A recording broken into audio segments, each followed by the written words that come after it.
Welcome to our Timely Topics webinar on experiences from the 2020 election and what we can expect in 2021 and beyond, featuring the NC State Board of Elections Executive Director, Karen Brinson Bell.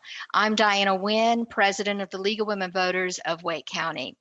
Before we begin, I'd like to make a few announcements regarding some upcoming league activities and events that may interest some of our other leaguers.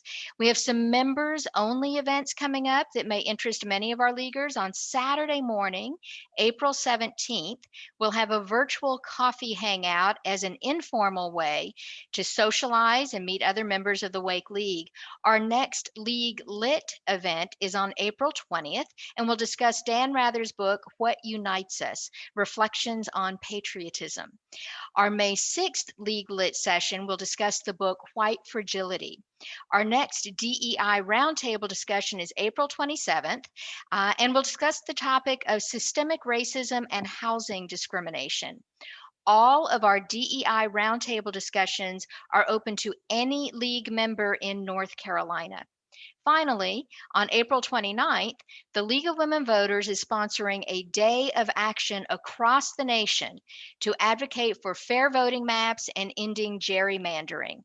On that day, LWV Wake is hosting a virtual postcarding party to reach out to our state legislators and a couple of tweet storm parties. You can find more information about all of our activities and events at lwvwake.org. And if you're not already a member of the league, you can join us online at our website. Before we begin, I want to briefly explain how we are using the Zoom platform for this webinar. Except for the presenters, everyone is muted and you're not on video. We're not using the chat feature in Zoom. Instead, please type your questions in the Q&A screen. Our moderators will be monitoring the Q&A screen throughout the presentation. At the end of the presentation, the speaker will be asked your questions. We'll try to get to as many of your questions as we can, but please don't wait until the end of the presentation to submit your questions. Cheryl Keaton and Diane Payan, our Timely Topics Committee co-chairs, will monitor the questions submitted and will serve as our moderators for the Q&A segment. This webinar is being recorded and in the next few days will appear on LWV Wake's YouTube channel. I'd now like to turn the program over to our Timely Topics Committee co-chair, Cheryl Keaton, who will introduce our speaker. Hello. Karen Brinson Bell has served as Executive Director of the North Carolina State Board of Elections since June of 2019. She has worked in elections administration since 2006 in county, state, and national roles. Currently, she leads the state agency, which is charged with administering elections and campaign finance compliance, overseeing the 100 county boards of elections and ensuring voting for more than 7 million voters. Karen has an in-depth knowledge of election processes. From 2006 to 2011, Karen was District Elections Technician for the North Carolina State Board of Elections. In this role, she served as liaison between the board and 12 counties of Western North Carolina regarding voting equipment, voter registration, pilot voting programs, and other legislated acts. In 2011, she became Director of Elections for Transylvania County Board of Elections, where she developed and administered annual budget to conduct municipal, county, state, and federal elections. This 4-year boots on the ground experience gave her an intimate knowledge from the county perspective of the elections from local to federal. Just prior to becoming Executive Director of the North Carolina State Board of Elections, Karen served with Ranked Choice Voting Resource Center on national presentations and assisted states as they incorporated ranked choice voting into their election systems. And now, let's welcome Executive Director Karen Brinson Bell to our Timely Topics this evening. Thank you so much, Cheryl, and I'm so glad to be with you all this evening. It's been quite a year, and I'm excited to talk with you about what all has transpired and what's ahead. So I'm going to start sharing my screen. If there's any difficulty, please let me know.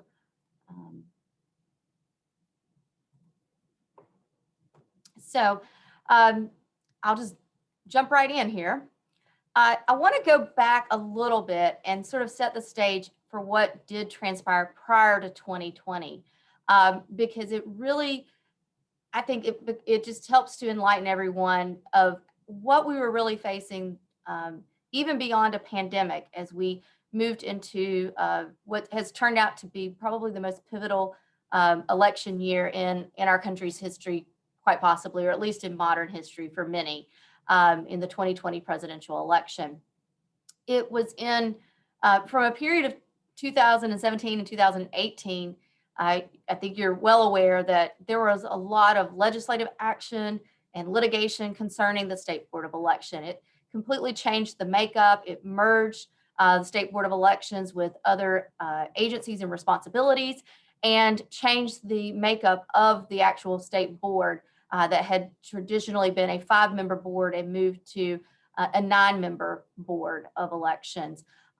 There was a lot of litigation surrounding this, and ultimately the courts decided that that was not constitutional and moved us back to a 5-member board. And that board was seated in January of 2019, made up of 3 members of the governor's party and 2 members of the other largest party in the state.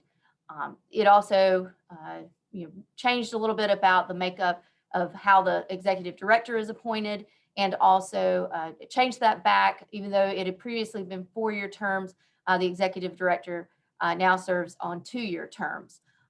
So a few changes that still went into effect, but for the most part, we resumed as we knew it, and the State Ethics Commission, for example, was demerged from the State Board of Elections. And the lobbying responsibilities that had been assigned to the State Board were moved back over to the Secretary of State's office. It was right after that the State Board held a hearing to consider whether to call for a new election in Congressional District 9. This was the situation with the political operative McCrae Dallas, and the decision after hearing testimony from candidate Mark Harris that there would be a new election because of election fraud efforts, particularly in Bladen County with ballot harvesting. It was May 13th of 2019 that I was appointed, and my official first day was June 1st.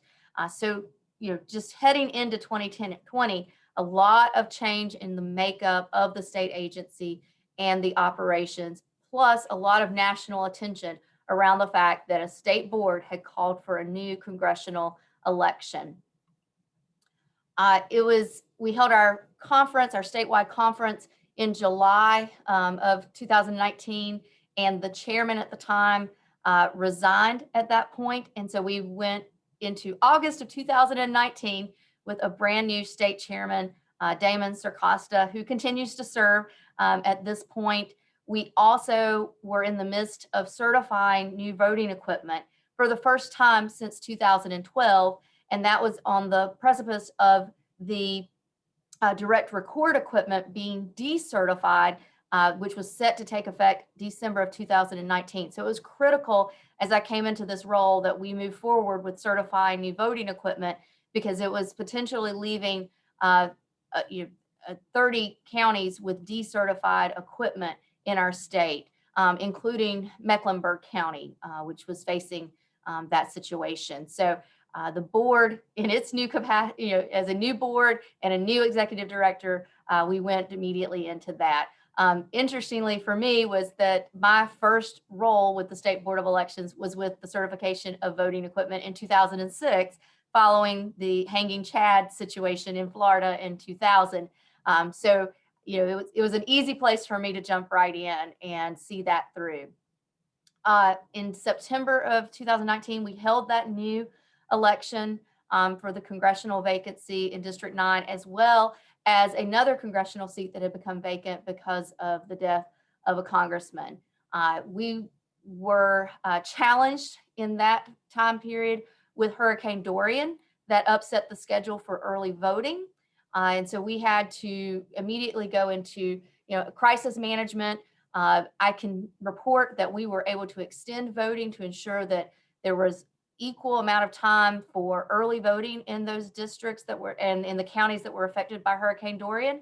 And we also, through power outages and internet disruption and so forth, we're still able to carry out the election on election day with only one polling place having to be shut down. And that was in Terrell County, and we were able to move those few voters to the neighboring precinct. So even on the island of Ocracoke, which had been dramatically impacted by Hurricane Dorian, their normal polling place was not available, but we worked with our partners in emergency management and the National Guard and actually set up a temporary tent for voting. So just a testament to the perseverance by election professionals and the belief now, or the statement now that I've shared many times with our state emergency management director: we don't stop elections, we figure out how to proceed. So that was very challenging. We conducted the municipal elections during September, October, and November of that fall. And we launched our voter confidence campaign, because if you consider what had come out of the 2016 election with all the concerns about foreign interference in our elections, we knew that there needed to be an understanding by the voters of North Carolina, more information about how elections actually work, the transparency, and the coordinated effort by the State Board of Elections, as well as our state and federal partners like the Department of Homeland Security at the federal level, and at the state level, public safety, emergency management, and information technology divisions, to assist us to ensure the integrity of our election. This was also leading up to the fact that in 2017, elections were designated critical infrastructure as part of our nation's critical infrastructure. And so those partnerships had really evolved, and we wanted folks to understand and know the story of how elections really are carried out, and the safeguards that we've put in place to ensure the security, physical, cyber, and just, in our day-to-day processes to ensure the voter confidence. And we launched a hashtag #YourVoteCountsNC as part of that press conference and the launch of that campaign, which still continues today. It's been heavily guided by a fact sheet that we provide on our website, social media that we have expanded to a daily social media broadcast. So it's quite an extensive campaign that we've tried to have as an ongoing effort, because the more people know about elections, the more they can trust elections, is our belief.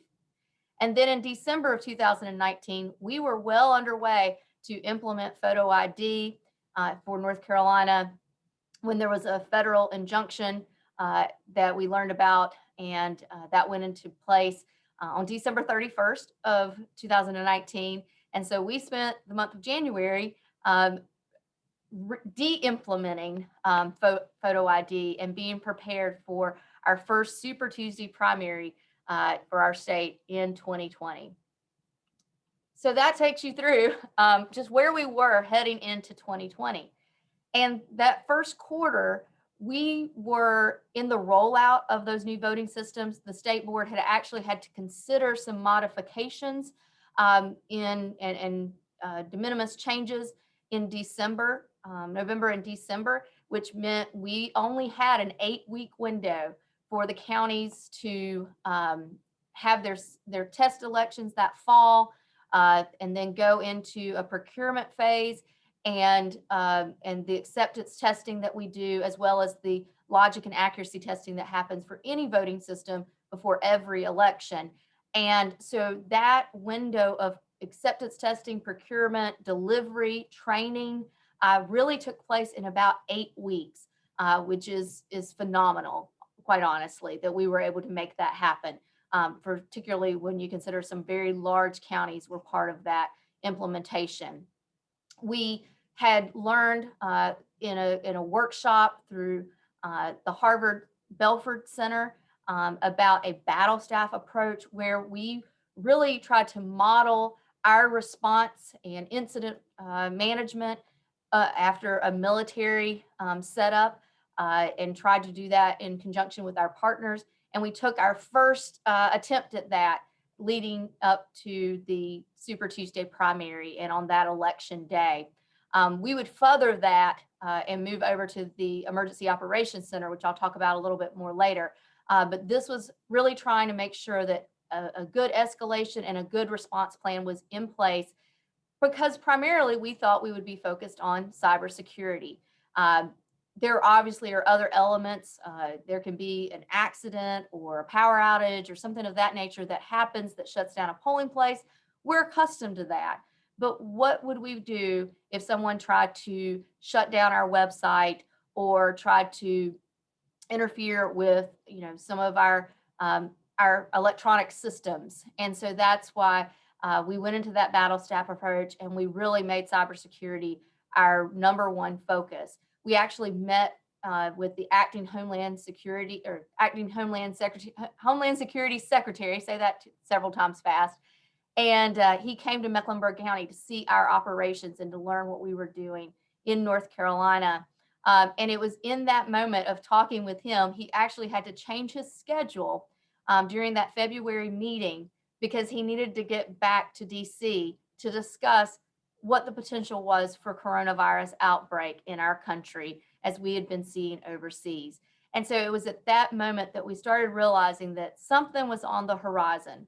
But really, we didn't know whether that would be like a flu situation where we just needed a lot of hand sanitizer at our polling places, or really what was ahead. So we headed into that March 3rd primary date, really, again, focused on cybersecurity and what it was like to have that added attention of being a Super Tuesday state and knowing how pivotal North Carolina was perceived to be because of our rather purple status when it comes to elections. So it was actually on that primary day that North Carolina had its first case of coronavirus. So as we're releasing election results, we're learning about that first case.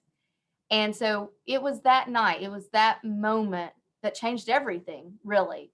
And so we went into mode while we were still certifying the primary through our canvass period.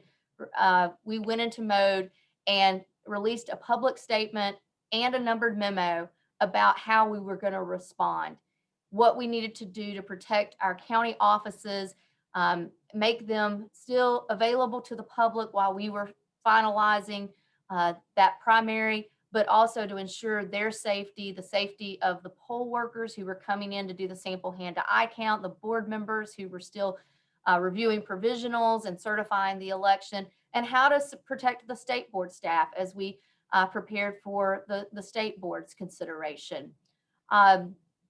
We also had to consider how would people be registering to vote during that time and dropping off their registration forms and things of that nature. Because this was a national crisis, the National Association of State Election Directors, NASED as we refer to it, started holding weekly meetings, which was incredibly beneficial so that I could learn what others were doing who had been heavy by mail balloting states and what that would take, because there was a lot of conversation around that. So many different facets, folks who had worked in other sectors of government with public health experience, for example. We could bring in national experts to talk with us from other state agencies. So that continued and still continues today because we found that so beneficial, though we have moved to every other week. We formed our own task force where I asked counties to be a part of the decision making so that we would know the experience of a county the size of Wake County, but also the size county of Greene, and try to utilize their insight as well as from our partners who were also represented during those meetings. We were consulting with all of those partners, and we've set up a dedicated webpage so we could keep the public informed of what we knew and the decisions that we were making. I issued an executive order in my role as executive director in which we postponed the 11th Congressional District 2nd primary. This was made in consult with the North Carolina GOP We were originally would have been scheduled to have that in May, and that would have put us solidly in that 8-week window that we were all talking about at that point in time.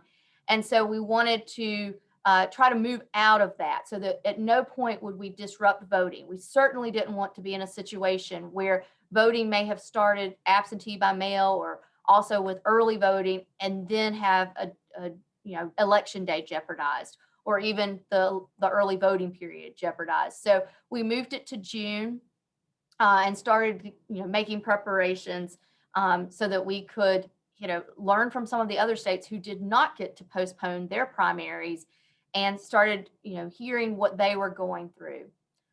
It was also at that time that I reported to the state board that, in consult with all these individuals and in looking at what we had learned from other states, that we felt like the best path forward for North Carolina was to ensure all 3 voting options would be available for the November general election. This was a difficult decision, but knowing that only about 3 to 5% of North Carolinians had ever cast their ballot by mail in most elections, we felt like that it was going to be a pretty big lift to get the bulk of our state moving to an all-mail balloting system. It's also a completely different operation for an elections office to shift to all-mail balloting. And we were having a situation where some of that equipment that would be necessary was not available because of some of the shipping issues that were happening and supply issues around our country. So we were even concerned about having paper supply at that point in time.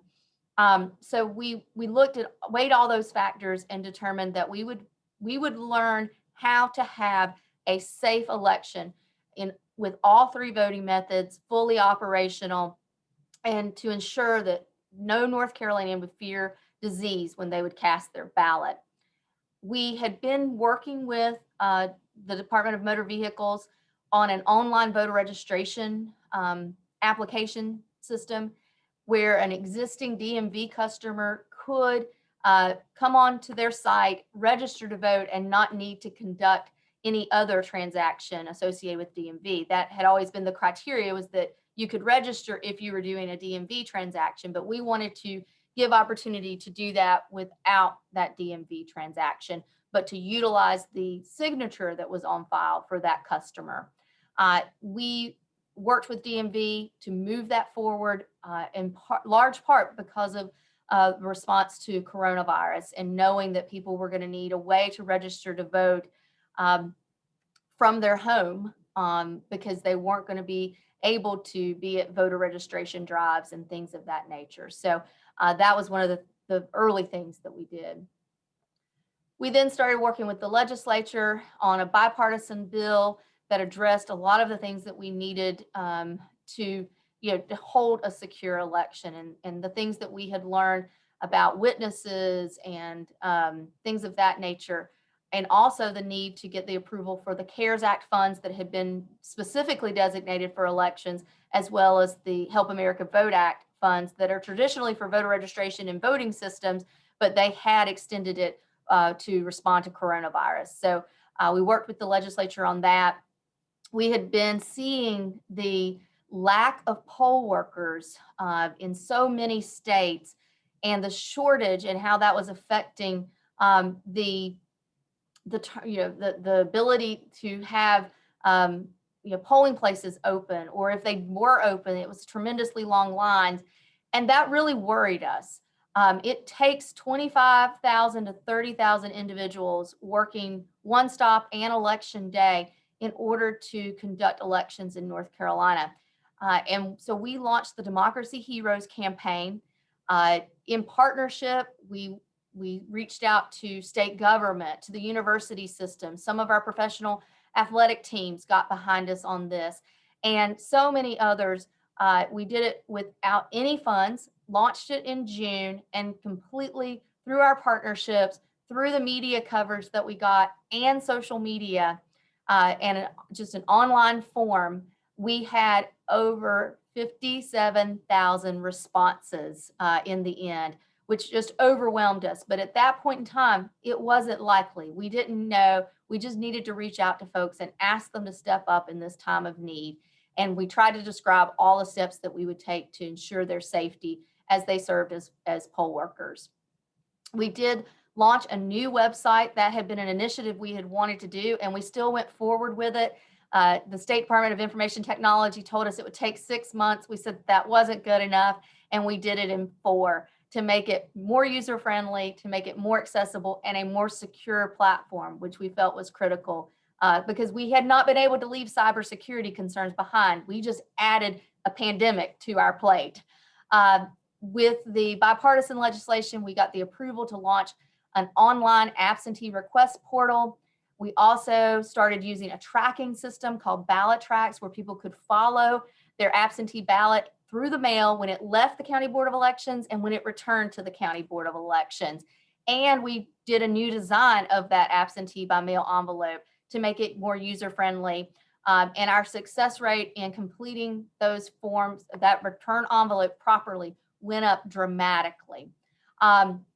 So we're really proud of that work and recognizing that so few North Carolinians were going to understand it. We had to make that process as easy as possible.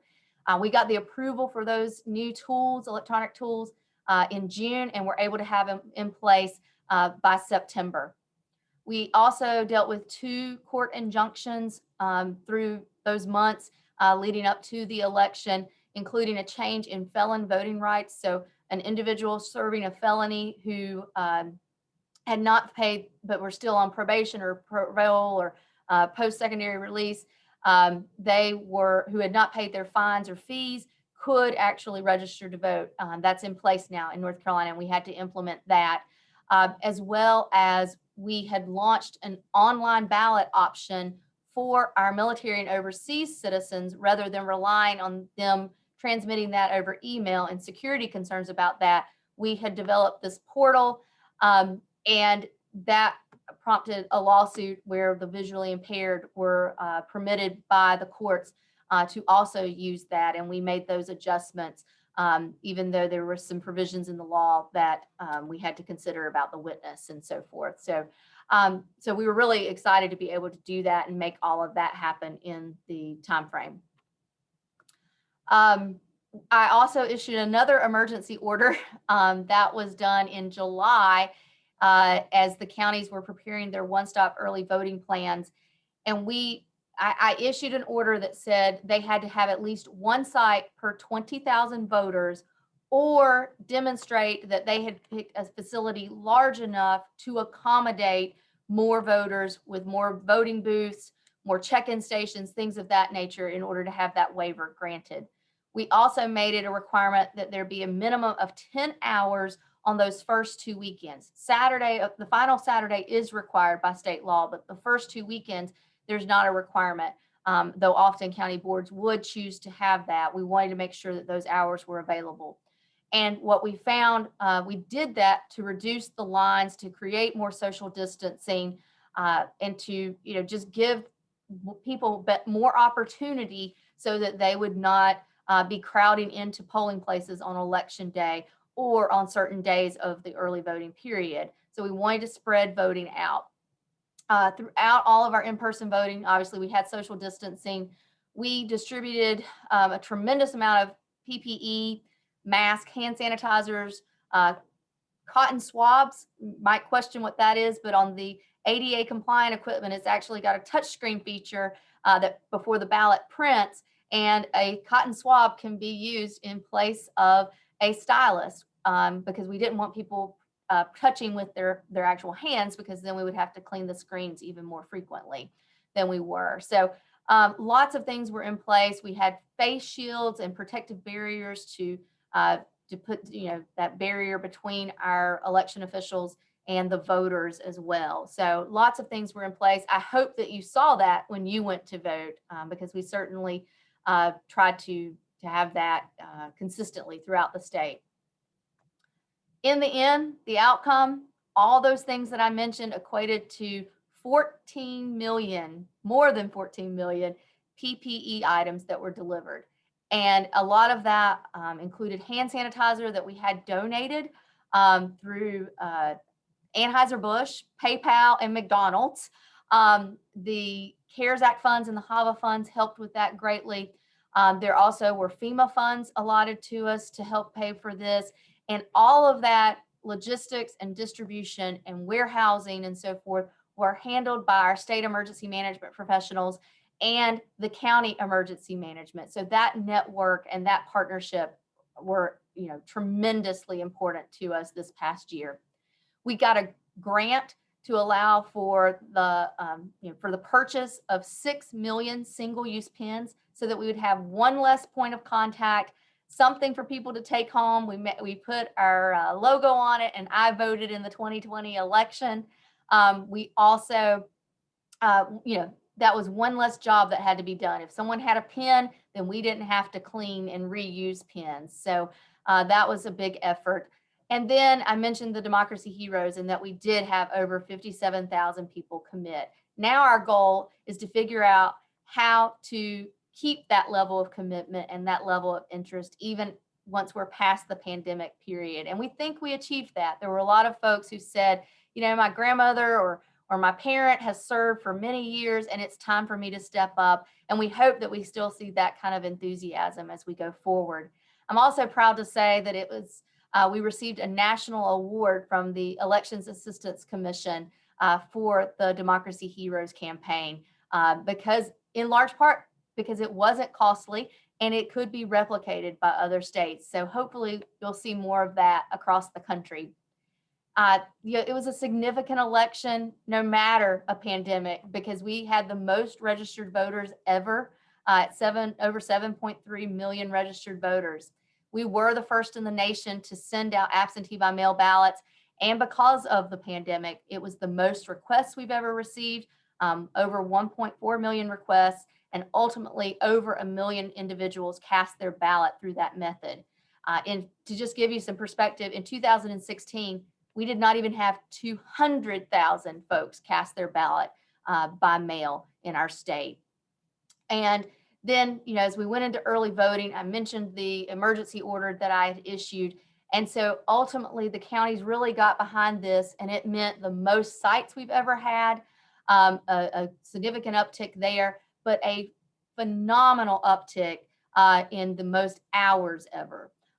Over 77,000 hours of voting during the early voting period were available to people.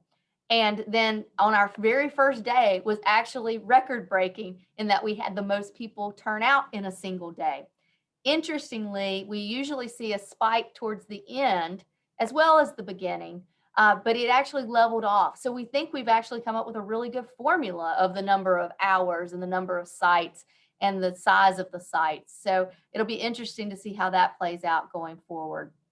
And we had the most votes cast during early voting ever, with over 3.6 million voters choosing to cast their ballot that way.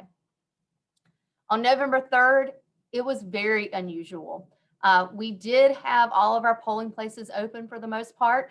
So we were right at 2,600, almost 2,700 polling places that were open. Very few had to be relocated or merged in some way. So we were glad that we were able to do that. We did see a significant downturn, though, in the turnout on election day. And so we only had 900,000 ballots cast around the state on election day. But it meant for low incidence, and that at the end of the day, we did upload. We did have to delay results being released on election day because of some situations in some counties where we extended voting, and we don't release results until we know that folks have closed the polls. And so, so once the polls closed, we uploaded all of those early voting results, all of those absentee ballot results, and then we just awaited for the precincts returns. And we were able to upload our last set of results at 12:28 a.m.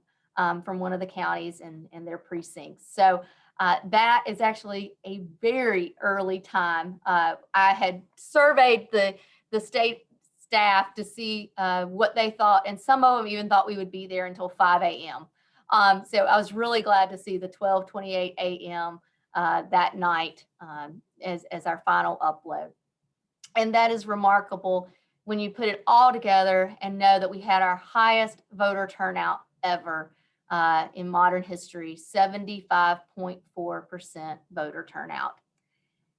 We went into our canvas mode and certification process and even had a statewide recount with the Chief Justice race being just a little over 400 vote difference, which meant we went into a machine recount where every single 5.5 million ballots were put back through the machines.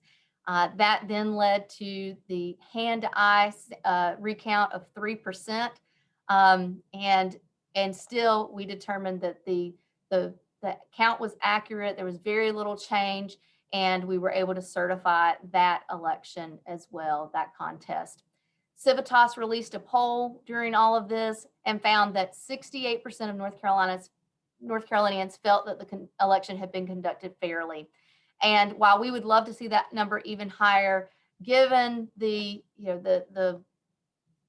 sentiment that has been around the elections and so forth, we felt like 68% was a pretty good approval rating for us and what we had done. And then unbeknownst to us, the Department of Health and Human Services had been tracking to see if there was a link to coronavirus and voting. And they released a report that found no link. Now, I will say, we did have occasional situations. And as we dealt with the recount, some of our office workers and the folks who had been brought in to help with the recount did face some coronavirus situations because they were in close proximity to each other. But all the efforts we had done to have a safe election and secure election worked. And I think it will probably always be my proudest professional accomplishment to be able to say that 5.5 million ballots were cast and we have no COVID case that was linked to voting.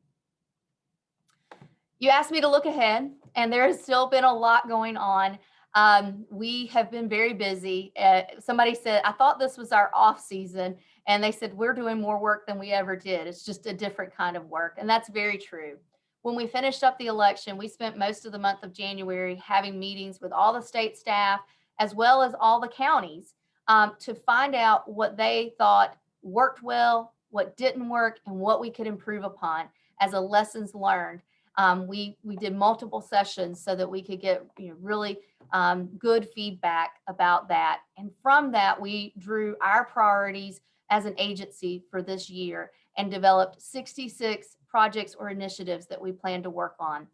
Some of those are things that you wouldn't even think about, like getting a new phone system for our state office. But then others are bigger, bolder projects. Some are things that we learned through the election, like there's some confusion by voters over the voter search tool and what it means that, absentee by mail is absentee voting, but so is early voting. So it's one-stop absentee voting in our state. And so they couldn't understand why they didn't show up in voter history, or why it showed them as having an absentee ballot if they went and voted in person during the early voting period. So we're trying to change that language so that I understand it because I work in elections every day, and many of you probably do, but not everyone does. And we want to make sure that voters do understand how their ballot is counted. We have continued our efforts in combating misinformation, and just last week launched a misinformation page and a special email where people can report misinformation and disinformation. It's similar to what came out through the Department of Homeland Security CISA division, where they had a rumor control page. And so though we had done things throughout this past year, fact sheets about the election and some of the disinformation or misinformation that was floating about, we wanted to have a dedicated page towards that. We also just yesterday launched a page dedicated to our democracy heroes, where we're doing profiles on some of those folks who are on the front lines of the elections, particularly at one-stop sites and our election day sites. Obviously, census is a big part of what we're focused on right now, and the redistricting plans that'll be put forward this year. Census information has been delayed until September is when it'll be officially released. We normally would have it this month. And so I had to go before the legislature a couple of months ago to explain to them what the impact of this delay is to elections. I don't decide when the elections are conducted. They certainly do that if there needs to be a legislative change, but we did want them to understand the kind of runway that we need in the redistricting process. So I made a recommendation that the municipal elections actually be postponed. We do have municipal elections in our state that are conducted based upon districts. And there's also, the consideration that municipalities should make about whether districts would be a better path forward for them based upon population changes and fair representation.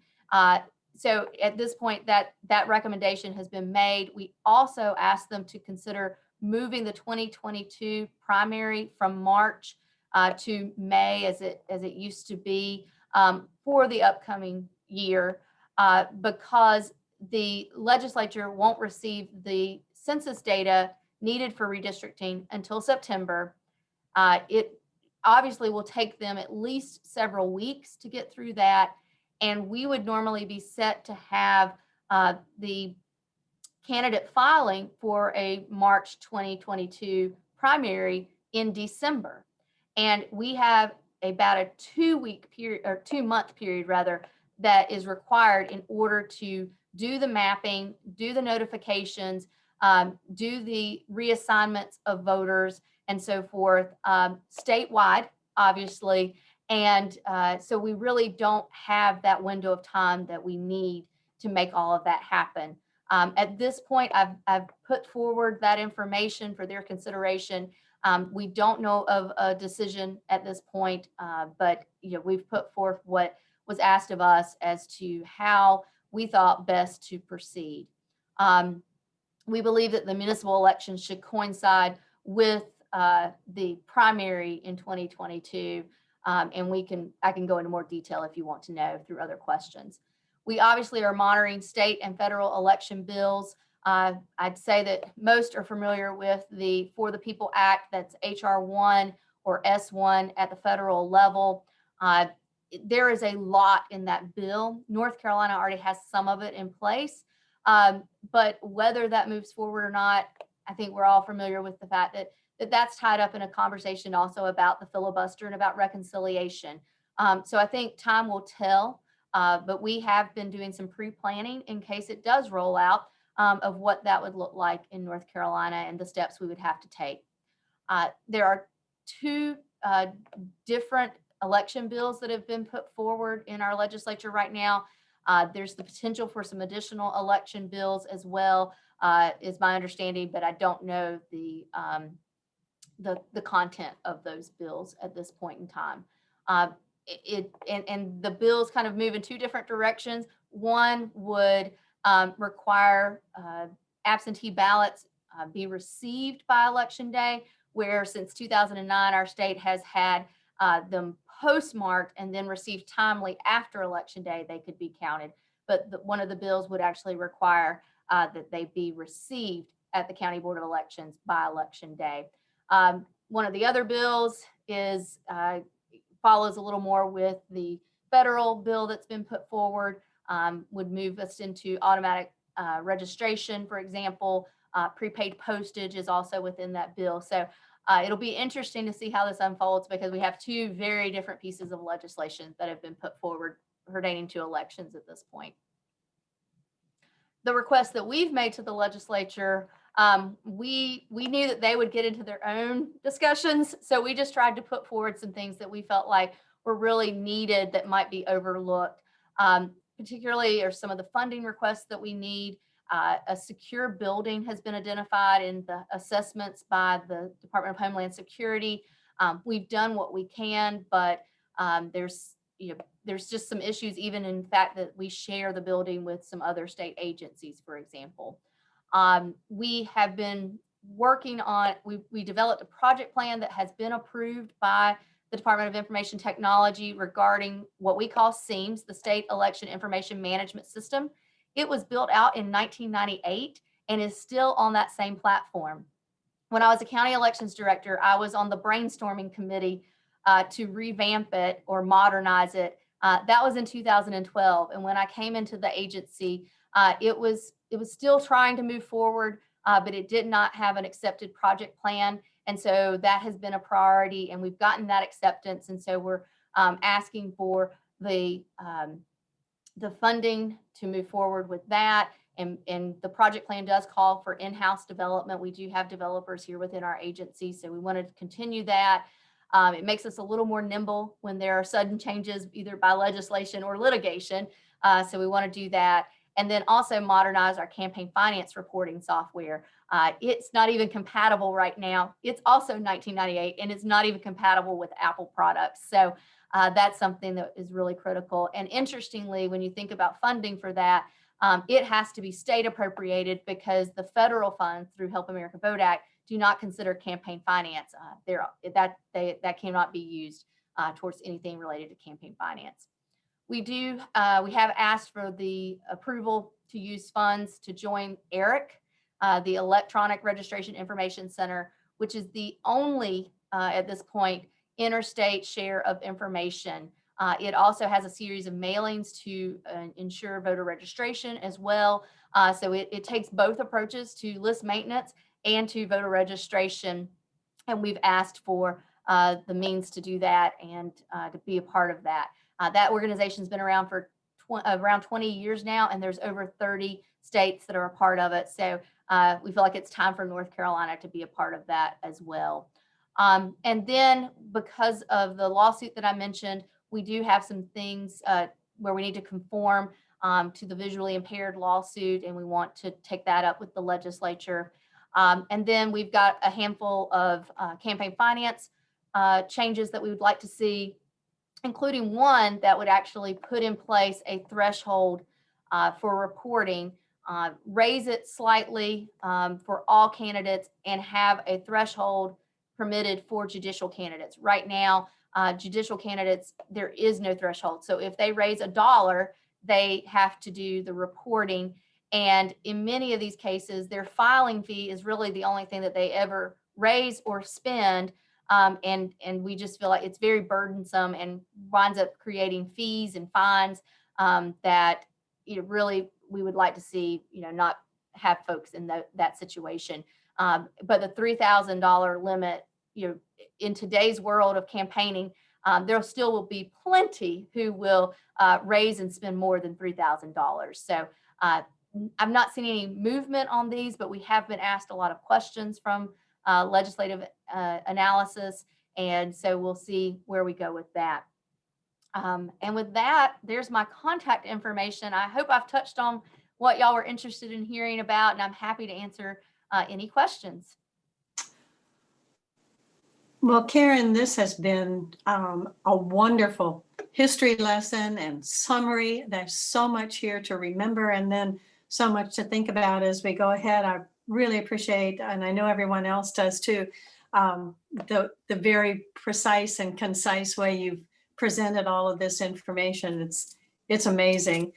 We do have some questions, and I'm going to toss this over to Diane Payan to take over that session. So thank you again. Glad to do it. Hi, how are you? I'm Diane, and I'm running through the numerous questions, and I'll start with a little compliment. Karen, you and the SBE did an amazing job in 2020. Incredibly challenging time. I believe that North Carolina was a model for how to handle elections in a time of pandemic. Thank you. I can only say that it is a team effort. There is no doubt. And talk about folks rising to a challenge. Yeah. It was incredible. Yeah, and I'll just have one more here and one from me. My husband was a democracy hero. This isn't me, this is somebody else. As an early voting and election day poll worker, and he was really impressed by how the process went. And I will second that because I was also a poll worker. So it was an incredible experience. I would highly recommend it. And safety was of the first concern for all of us. we wanted the voters to feel safe, but we knew we had to make the poll workers feel safe. And so to know that y'all have personal friends and family that did that, I can't say thank you enough. I think this year really highlighted people don't realize how many people are involved to make an election happen. They also don't realize how much goes into making an election happen. But when folks started hearing that it took 25,000 to 30,000 people statewide, it just really was enlightening for folks, I think. And then to know how many people were willing to serve was just really overwhelming for us. But we're so pleased that there was no shortage in any county. Yeah, and I will attest that most of the voters felt very safe and told me so as they went through the line.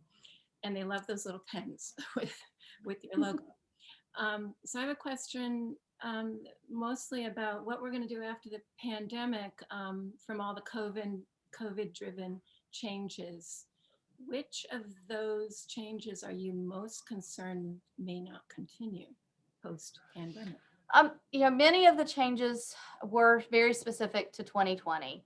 For example, we will now go back to 2 witnesses. That was only specific to 2020, but we get to continue the absentee request portal. So there are many things that will continue, but I'm not sure. There's some legislation that where there's thought that we did not respond the way that many felt like we should during the pandemic, that would do away with our ability to do the private grants that provided for the pens, for example. But I think that we will, if I had to look at a crystal ball, I think we'll see a continuation of more people using absentee by mail, because I think it's not even, the pandemic has taught them that is a reliable way to submit your ballot, and the ease of that. Truly, you can vote in your pajamas. So I think that'll be the case. The trend for a long time now in North Carolina is a continuous uptick in early voting. And so I think that there's no doubt that will continue. And so it really makes us need to scrutinize election day, but that's not where a lot of legislation is looking right now. So we'll have to see how that continues. But I think even just our world as a whole, I think we're all changing how we will approach society. And so we've even started that discussion of, even in a post-pandemic world, will we put in protective barriers? Will we have more hand sanitizer? Things like that at our polling places. I think we will continue to have larger polling places. That was so effective, that we'll go forward with that too, and continue with the technology tools. Luckily, those can stay in place. The online ballot for the military and overseas, and the visually impaired, the absentee request portal will continue with the ballot tracking. And so, a lot of that will stay in place. Yeah. So on the new legislation, which does touch on what you just talked about, HB 446 is talking about expanding mail-in voting, but via absentee ballots. In other words, automatically sending voters absentee ballot requests that they could return with a signature, verifying their identity. Would that be cumbersome for you, or? Yes, that is part of the legislation. I'm glad you specified that it's a request. The legislation does not move us to all mail balloting at this point, but it would allow us to send a request to every voter. So we'll, whether that moves forward or not, we'll just have to see. But we will continue to have our state form that is required by law. So if that's in place, we'll continue with that. We will have some, it would actually lessen probably the number of third-party groups that are sending out, which does cause some confusion. It's beneficial and yet confusing at the same time. It's hard to know if that's in place. We'll administer it. Obviously, we'll need to make sure that the counties know so that they can have the postage in their budgets if they're expected to send it out, or we'll have to have that in our budget from the state level, because this past year we were able to incorporate it into the judicial guide. So that could be a possibility, but if it's to be a separate mailing, that would be something that would have to be factored in. Right. And, voter registration through the DMV, do you plan to continue that? Yes. As I mentioned, we were working on that online option for voter registration for a non-DMV transaction. We kind of moved it a little faster once we knew the coronavirus situation, but that's ongoing, and there's really no reason to change it. That'll just be a convenience that we hope voters will make use of. And organizations too. We did learn that a lot of organizations were glad to be able to direct people to a website, since we don't, at least by our current state laws, we do not have electronic signatures allowed. So we can't offer an online voter registration through our website. So with all the progress you made with COVID, you had at 75.4% voting population. Is that what I heard correctly? How does that compare to previous elections, 2016, 2010, 2008? It seems a lot higher to me. Yeah. We've got some great reports on our website about that. I will have to tell you that I am not the best with remembering numbers, but so I'll just generalize it and say that in previous presidential elections, it was always 60-some% in the last few. And so for us to cross over to 75.4% was really just phenomenal. I've seen many interviews with the county election directors across the state where they were just talking about that it's unprecedented. And you heard that word so much, but to realize that we handled that volume of people while we were under COVID protocols as well, they were having to socially distance in their offices and work behind barriers and so forth, wear gloves. It's really, you just have to step back and be in awe a little bit. And I just hope that we continue that. I don't want it to be, I want people to turn out to vote at that degree and higher if we can get there. Right. So we have some questions on future elections. So if our state legislators do not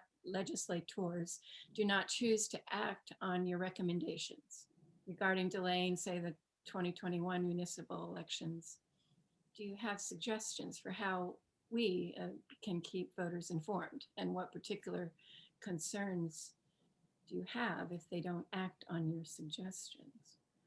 So, if the legislature doesn't choose to change the municipal election schedule, then we'll move forward. Filing is in July. Now, the schedule varies depending on the type of election that a municipality is structured for, but all that filing takes place in July. We'll move forward. It would mean that the lines that have been in place for 10 years would be the districts in those situations that would remain. And it would mean that if there are any municipalities that should be considered for districting, I suspect that would be done through litigation, which has happened. I mean, fair representation is a litigated matter quite often. So, I can't say that there would be any new municipalities that would be districted, but the ones that we know, which we'll go with, it's 60-some. There's some variance in which ones are elected by district, which one file by district, and which are voters by district. But that, we'll just move forward. And then, what we can't determine is whether, there would be any litigation saying that there should not have been elected by old districts, and that's what comes into play at that point. Okay. And so if the municipal elections coincide with the 2022 federal primary in March or May, when would any runoff elections be scheduled? Summer, fall? Right. We would not have to wait till the fall to have a runoff, or and there's only a small number that have a runoff set up. So what we left it a little open-ended because we wanted to look at the different possibilities. But the most likely scenario is that all municipal elections would be held in that proposed May 2022 primary. And then if it's a districted situation where there's a runoff or a primary and an election, then we would say that that could then be conducted with the second primary date that we would have anyway because of state or federal runoffs or second primaries. And we've proposed that for July, which would be the corresponding 10 weeks to a federal second primary. And then we would just conduct, the 2022 elections in November. And if necessary, something, in the municipal schedule could carry out to then. But we're really trying to just say we'd move the municipal elections, as a whole to May, and then let them carry out as they needed to. And that does affect some school districts, by the way, and some sanitary districts and things like that. Yeah. And I have someone asking, could you say anything more about how you're planning for the possible passage of federal S1?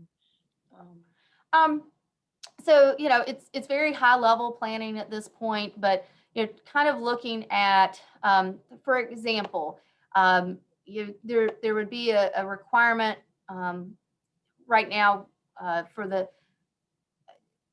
we would need to set up a system where we could electronically receive data from other public agencies beyond DMV.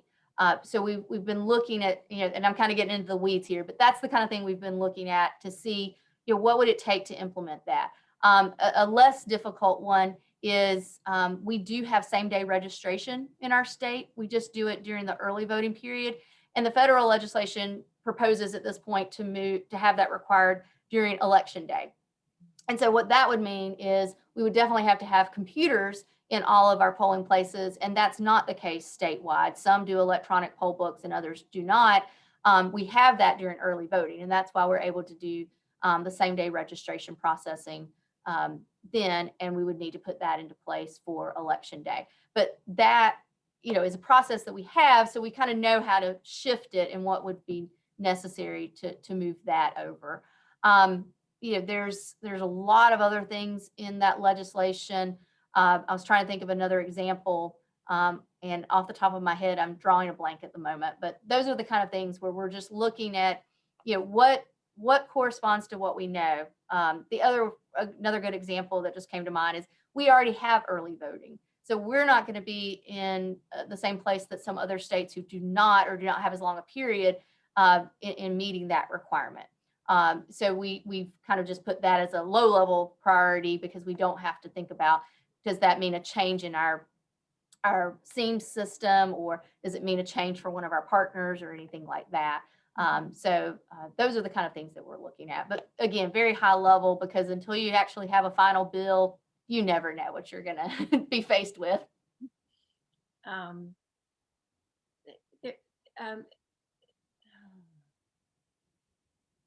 Miscellaneous questions, just SEIMS, briefly. SEAMS. That's our state election information management system. Okay, I had a question about, briefly explain what it was. And so it's information management. Is there anything else that we need to know about that? So it's a series of modules. Basically, we consider it 9 different modules that we've built out. It started so that we would have a centralized system for processing voter registration forms. So we scan it in, it creates our database of voter registration. It's how when someone moves out of Wake County into Johnston County, we are able to notify each other of that move once we receive that new registration form. It is where the data pushes into from DMV when someone registers there. But the other modules are really what we were talking about, the computer check-in system that we have for early voting. That's one of the modules. When someone comes to file as a candidate, that's a module because we have to enter them into the system, make sure that they're a registered voter, make sure they're in the proper district, things like that. So we have all of those modules that we support. And when there's a legislative change or litigation, we have to go through, do enhancements to improve those systems. And I will tell you that that's something that gets overlooked quite a bit. This past year, to meet all the legislative changes, litigation changes, and just the things that we needed to do to be better prepared for this presidential election, our development team did 143 enhancements into our SEAM system just this past year alone. Okay, well, I think we're pressed for time here, so we're going to finish up. And I would like to finish up with a comment from someone who said, from all the, how are we fortunate enough to get you with your intelligence and experience, enthusiasm, I'm reading verbatim, to be our executive director. And I would just like to say, agreed, and thank you so much for being with us tonight. Very informative. We are so happy to have you, and we hope to have you back after our next election. I'm happy to be back anytime. And that is very touching to hear. It is a passion. I don't think you work in government ever unless you truly have a public servant's heart. And I was raised with a family that worked in government. So it is dear to me, but elections are so, I feel it is humbling to know that this has been entrusted in me. And I won't go too lengthy in this, but I took an oath when I became the county elections director, and I remember using the Bible that one grandmother had given me and wearing the ring that another, because neither was, when they were born, had the women did not have the right to vote when either one of my grandmothers were born. And I remember being able to go to the voting booth with them, with my parents. It was instilled in me. And, they talked to me about the importance of it, and you see the importance of it, and it's just, it's inspiring. And when I get to interact with the voters, one of the stories that I always hold to is that a man cried in front of me because for the first time in his life, he could roll his wheelchair up to the voting equipment. And I got to help him in that moment. So those are the things that keep me going. And I'm truly, thank you for the compliment. I'm surrounded by amazing people. And I hope that's the testament to my leadership, is that I know how to surround myself with the right people. Well, thank you so much. And I'd like to all of our listeners to know that this has been recorded, and you could find this recording on our YouTube channel for Wake County League of Women Voters. Send all your friends there. And we were going to skip through May with timely topics, but our next event will probably, it's set for either June 16th or June 17th. We don't know quite yet, but it's going to be on environmental justice. So join us again in June. Again, thank you all for attending.